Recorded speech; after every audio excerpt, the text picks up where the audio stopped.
In today's podcast, I'm going to be talking a little bit about sharpening, more specifically chisels and plane blades, pretty much. There is other stuff I'm not going to get into today, but primarily that's what I'm going to be talking about today. So, my setup as it stands is diamond plates, although I do have Japanese water stones and I have just started using them a bit more than I usually do. That's primarily because I did purchase some Japanese chisels and I am starting to use, wherever it is, my Kana blade or Kana plane a little bit more. So the basic setup that I've got is extra coarse, medium and fine. If you look closely, you'll be able to see this is the same setup as Paul Sellers. When I first started sharpening, I started exactly the same way as Paul Sellers recommends, or at least he used to recommend. I don't know if he's changed it in recent times, but the way he used to recommend was pretty much that you would be doing a sweeping motion. So what you're doing is you're actually you are creating a convex. So typically, what a lot of people do with using grinding wheels, sorry, you are creating a concave. So basically a concave, because of the shape of the grinding wheel, will be like so if you're watching. And the way Paul shows is, again, it's in a sweeping motion, so you create a belly or a convex. And from my knowledge, this has been used in England for quite some time. It's quick, it's easy. The only problem with this, or at least the problem I had when I was starting out, was that I was pulling the chisel too high up. Well, not so much the chisel, but I did actually do this with my number 4 Bailey pattern plane.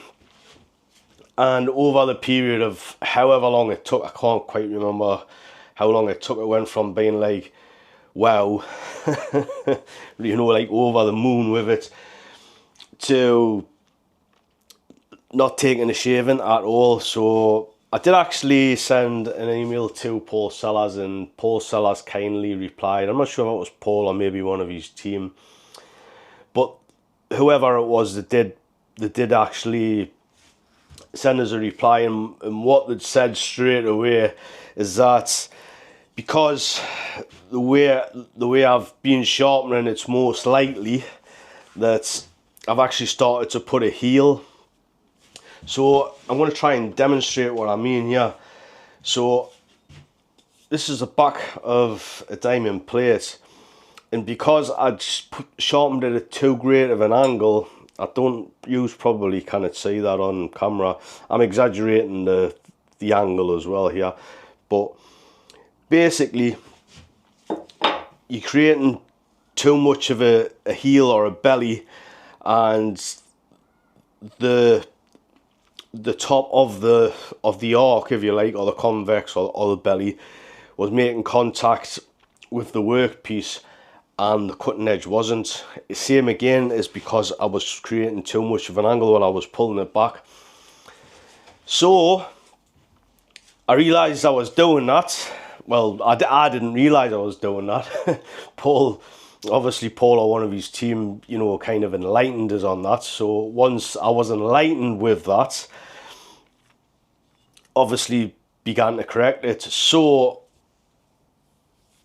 because I was having trouble kind of stopping myself from coming too high, like working out, a decent angle, what I started to do was turn it maybe, I don't know, 45 degrees to the length of the plate, the diamond plate that is, and I started going backwards and forwards, but as I was going backwards and forwards, I would change the angle.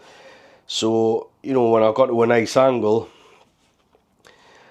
you know, I could kind of, because it's at the angle what it is, it's at like 45 degrees, I've got a better sight of what's, you know, what the angle is. So if I was anywhere like up there, I could, oh, that's too much, or down here, it's kind of too little. But as I was doing it, or going backwards and forwards, what I was doing is just slowly raising it. I'm going to see if you can hear this when I do this. Can you hear that? Maybe you can, maybe you can't. You hear the change? Try that again. I'm going to drop my microphone so you definitely can hear it. Hear the change? So that's what I started doing. I started listening out for that change. So the change is very different when you're on the edge to where you kind of, you know, you're just on the working on the bevel part. So I started doing that, and that sorted that out. But the problem with this that started to present itself over a number of however long months, however long it took, was that because I'm sharpening at 45 degrees, I was putting more force on one side of me chisel or me plane than I was on the other side. So what this led to was me chisels and me planes being out of square. Now I know this chisel is actually pretty square at the moment. I wonder, I should be able to show you here. This is one of my new planes. This is one of my Japanese planes. Now, when I bought these were out of square, and these do need brought back into square. So you may be able to see that on the camera. Maybe you can, maybe you can't. But pretty much all of my cutting edges were looking like that. You know, just slightly off. I want to say, I don't know, maybe, you know, from 90 degrees, why don't we say maybe 80, 87 degrees type of thing. So with the chisels, it isn't a massive deal. It can cause problems, but it's not a massive deal. Obviously, if you carry on going that way, it is going to become a massive deal. However, with the plane blades, it can become problematic, obviously, because you've got the chip breaker that goes onto the back of the blade. So obviously when this problem presented itself, I seen it, I noticed it quite quickly, thankfully. And I still carried on sharpening the same way, but what I was doing was putting more pressure onto the side that was too high. So when I was doing this, I did notice it wasn't kind of making a great deal of difference, and I was still kind of, you know, getting that, you know, that 88, 87 degrees, whatever it wasn't moving type of thing. Because the idea was that over a, you know, a period of time, if I was applying the pressure to the opposite side, eventually, you know, I would bring myself back to square. So that didn't really happen, if I'm honest. So because by that time I had kind of become,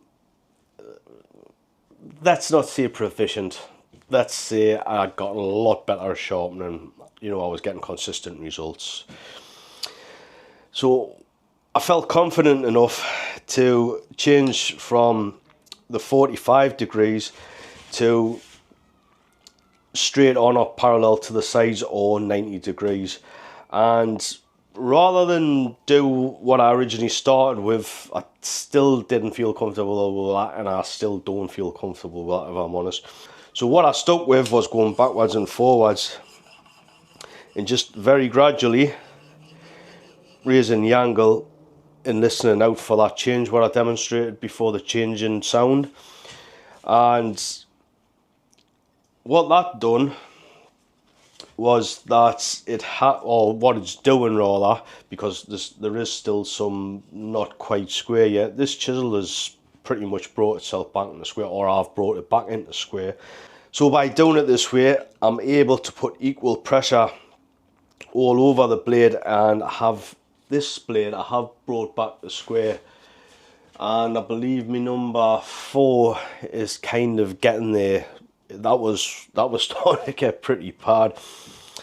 So that's kind of what I've been doing with the diamond plates. Obviously I started the extra course and I just go through the grits to get to the fine. Once I finished with that, I do just move over to a leather strop. The leather strop has some buffing compound on it. I want to say chromium oxide, I believe it's called. This is actually available if you want to go and check it out. I've got it in one of my Amazon affiliate links. If you just click on tools I use, there's like a couple of lists of hand tools. If you're interested, it doesn't cost you anything, and it does help the channel out if you want to help the channel out, that is. So I moved to this. This is battered. I've had this for years now. So same again, I'll just apply pressure, and this can be anywhere from 20 to 40 depending on how I'm feeling strokes. So I'll go with the bevel, and then I'll go to the flat of the chisel or the plain blade and just pull it. When I am doing this, what I like to do, and I think this is good practice, and maybe good practice to wear gloves, but I don't wear gloves, so what I like to do, I'm holding it in my right hand, and with my right hand I like to push into my left hand. So I'm always pushing with my right hand into my left hand, you know, with the chisel, and with my left hand I'm able to exert pressure, a downward force onto the leather strop. And what this enables us to do is to pick up a lot of speed. My workbench is actually on the wheels at the moment, like, but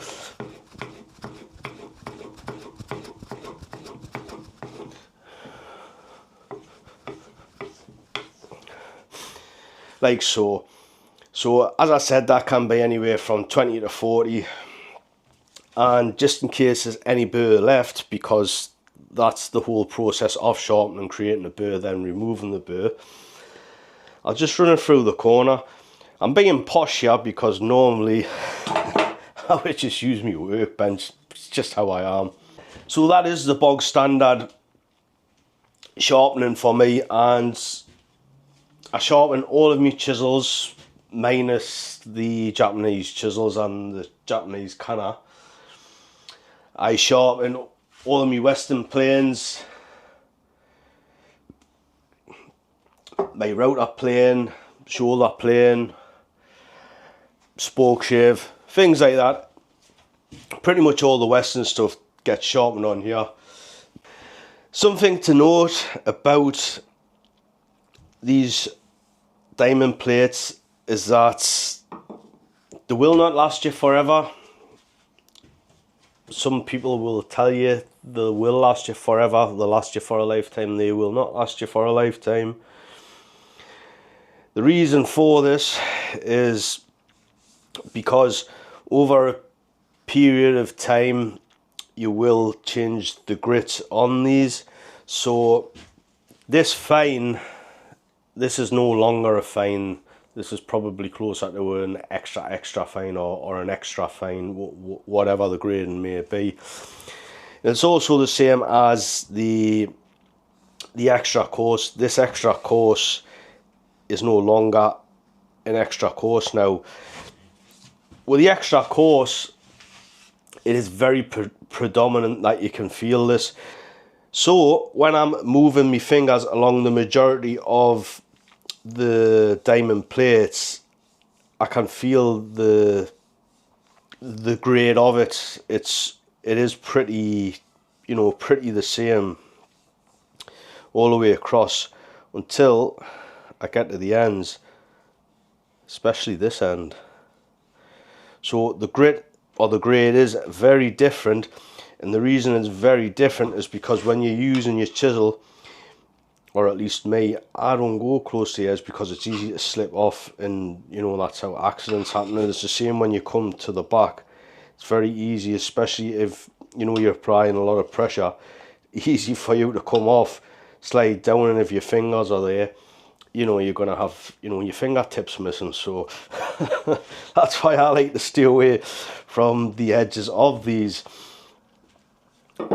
So as I said, it's very predominant on the extra course, not so predominant on these, you know, ones as you move down the grit. So though you can still feel it a little bit,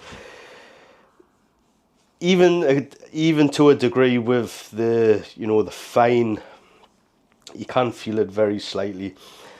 So obviously the more I use these, the, you know, the higher the gradient's gonna go, you know. So this like extra coarse, this extra fine, I'm not totally sure what it's going to be now. You know, this is kind of going to be what, I don't know, maybe, I'm guessing here, maybe 8,000, you know. Was it that when I first got it? I don't think so. But you can see where I'm going with this. So obviously the more you use it, you know, they're just going to continue to move down and down and down and down to the point where, you know, any cutting of the diamond is going to be minimal because you've kind of used it up. So you will not get a lifetime out of these, especially if you started younger like I have. Obviously I would hazard a guess, by the time I'm 43 now, so by the time I'm, let's say, I don't know, 50, 55, maybe 60, I'll most definitely have another set of these, most definitely. I am actually thinking about going out and getting another set of these as it is.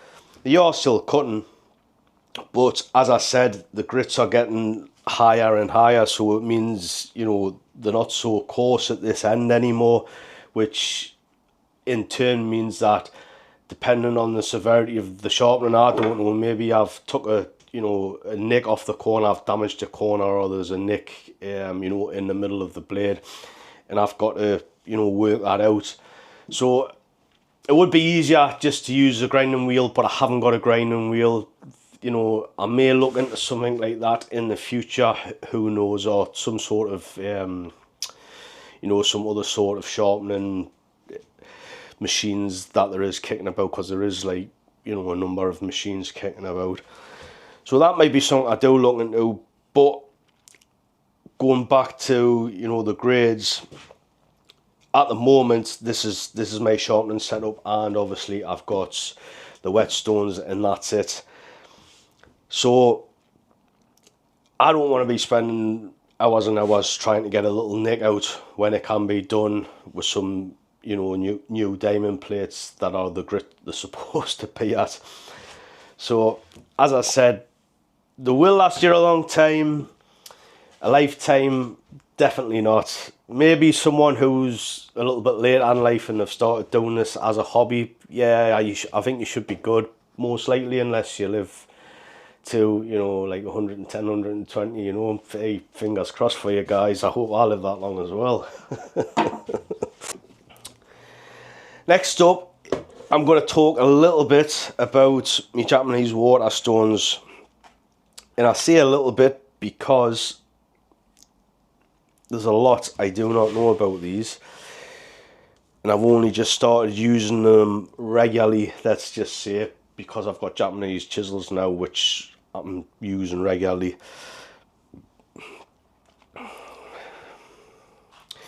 So this is it. I've only got two, and this one is a double-sided, and it is 12,000 on one side, which is the brown side, and on the not so white side it's supposed to be white, or maybe a cream colour maybe. That is 8,000, I believe. So when I'm sharpening with these,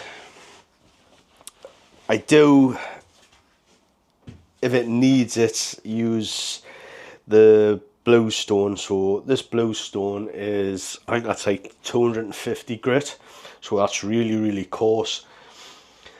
So as I said, I only use these with the Japanese tools. The reason I only use them with the Japanese tools is because I'm not a fan of the water stones. I find them, you know, a bit of a faff on to use. I haven't really got them like set up right. This is not a good setup for them. If you look at Japanese craftspeople, they've normally got like a half decent setup, even when they're on like a, you know, like a job site, or, you know, you might see a Japanese craftsperson at a temple, something like that, and they've got like a lot better setup than this. And if you look at them when they're in the, you know, the workshop, they tend to have like a station, like a sharpening station, and it'll have X amount of stones, you know, for X amount of people to use. It'll have running water, so on and so forth. I've got stones in a Tupperware with water in it, and that's pretty much my setup. So as I said, I don't typically use them for me Western, just the Japanese stuff that I have got.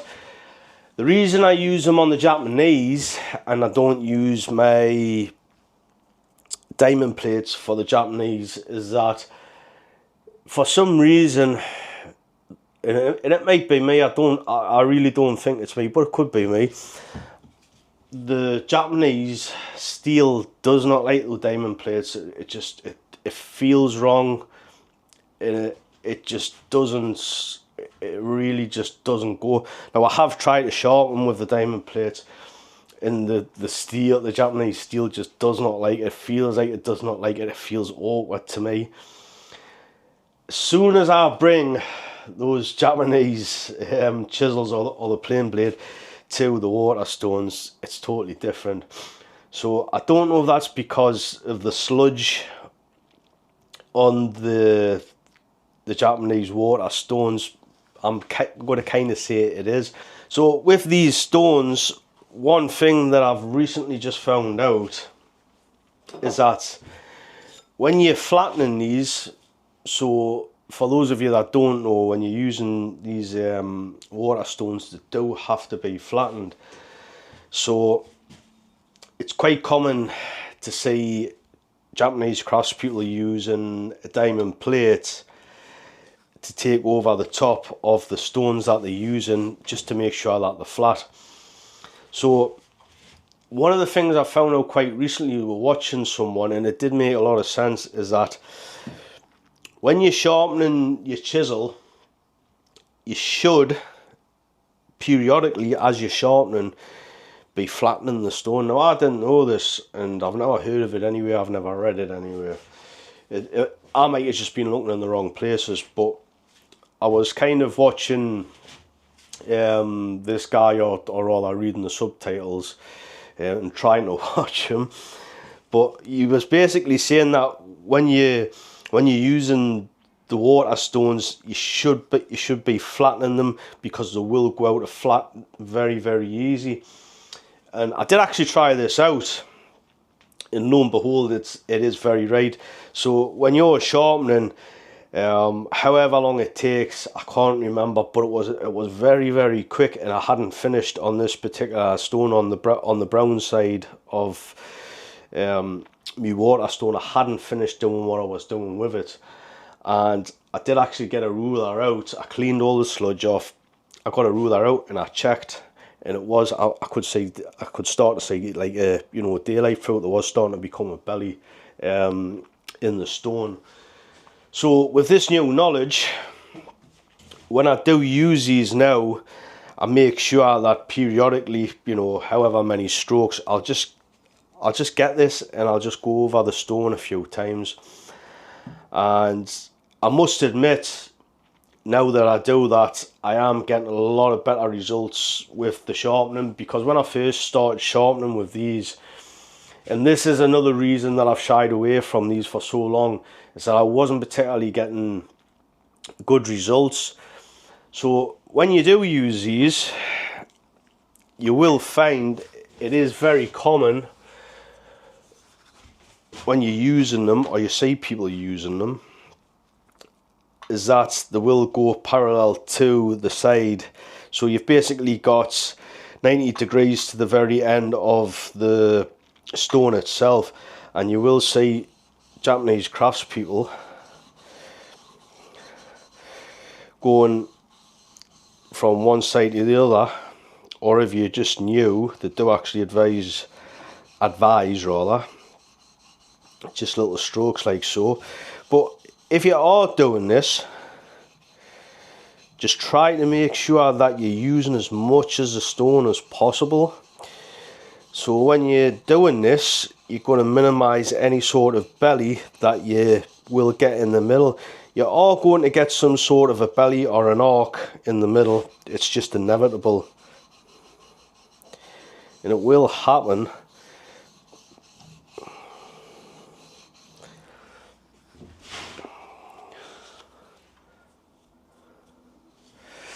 So as I said, it is quite common to sharpen like that. So when you sharpen like that, you can see straight away that if there is some sort of a belly in the stone, that's going to transfer itself onto the chisel or the kind of blade. So obviously you don't want to be rounding your chisels and your kind of blades off unless you've got a specific purpose for that, which I haven't with these, and I don't want to do that. So as I said, now as I'm sharpening, I'll pull it away and I will make sure these are nice and flat. Something else to note with these that a beginner might overlook, I was fortunate enough to get this quite early on, or all I've read about it or I've seen it on a video, whichever it may be, is that when you are using these and you're flattening them, the edges will become like really sharp. These aren't too bad. So when they become sharp, I do mean they will become razor sharp, and you will be able to cut your fingers very easily on them. Think of this is exactly the same way as if you were sharpening, as if you were planing a piece of oak. Let's say oak, for instance. So we have planed the face, so we've got a beautiful finish on the face of the wood, of a board of oak, and we turn it on its side, we put it in the vise or fix it to the apron, and we'll start planing the edge. So this face and the edge at the 90 degrees, that's going to be very sharp now, and if you were to rub your finger down it quite quickly and harshly, you would most likely have to have stitches. You know, that's how sharp wood can get, and that's why we use hand tool woodwork, as most of you will know this, is we take the arises off so that doesn't happen. It's the same sort of thing with these stones. They can and they will cut you.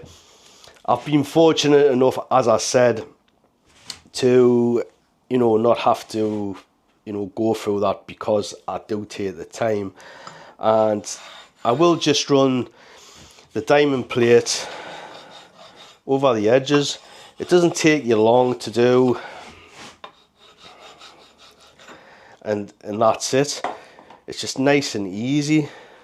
So something I forgot to mention about these is that when you are sharpening with these, you should create some slurry, or sludge, however you want to say it. So I do actually have a little stone, and for the life of us I can't remember the name of the stone. If you know the name of this little stone, this little yellow stone that I've got in my hand, do leave a comment and let other people know, because I can't remember. So when you're rubbing this stone backwards and forwards, it is actually, you guys can't see, but it is actually creating a slurry, which you need when you're sharpening, because the slurry is what does the cutting on the steel.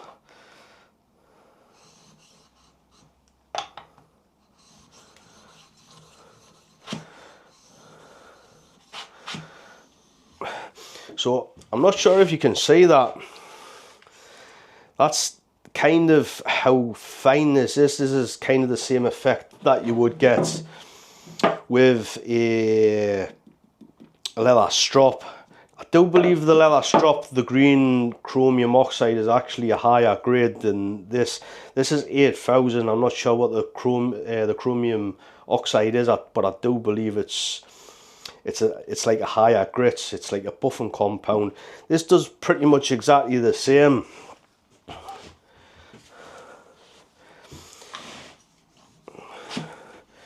And when you are using these do actually get really sticky. As you can see, it will grab your chisel and it will hold it. So for those of you that are listening to this, I've actually just rubbed the backside of my chisel against the stone. This is like an 8,000 grit, and with the slurry and everything, it's stuck now, so it's basically supporting itself. The handle's hanging off the edge, and this is something to watch out for. Well, no, it didn't let us pick it up, but sometimes you can actually pick the stones up.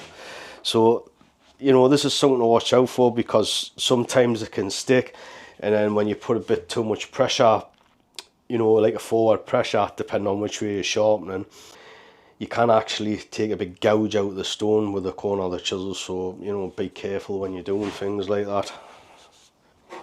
So with us using the Japanese stones a little bit more, or the water stones, I think I am probably going to invest in maybe 1 or 2 more. I do think that I'm going to get perhaps 10,000 grit stone, and that's pretty much just going to act as the same way as the leather strop does. So there is other types of sharpening systems, and I have to be honest, I haven't tried most of them.